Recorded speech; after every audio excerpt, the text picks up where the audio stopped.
Okay, so first you're going to take this clip and you're going to put it on top, on top of that. So that metal part is on top of that little point, because once you have it in place, you're going to pull this out and it's going to snap around there. So next you're going to line up this little notch. Let's see if I can get it on the camera. It's very hard to see.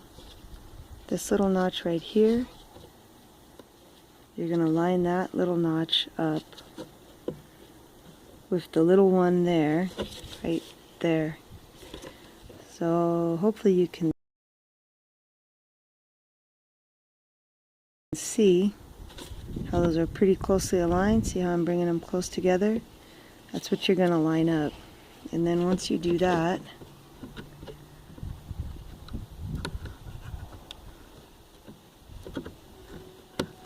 like that. So see how it's lined up there? That part pretty much trying to make it as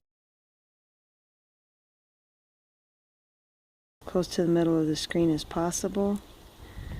Then you push the mirror in all the way, and that top part should snap.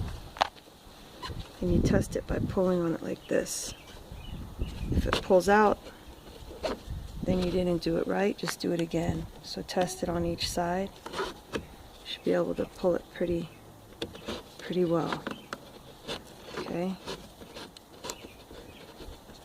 And it should also be able to clear everything. If it's not in right, it'll come too close here or too close here. So that's the knack to this. You can do it with one hand. If you line those little tabs up that are down there, line those two up, make sure the metal part is positioned correctly, and then snap it on. That's the trick. I hope this helps, because these mirrors can be a little frustrating.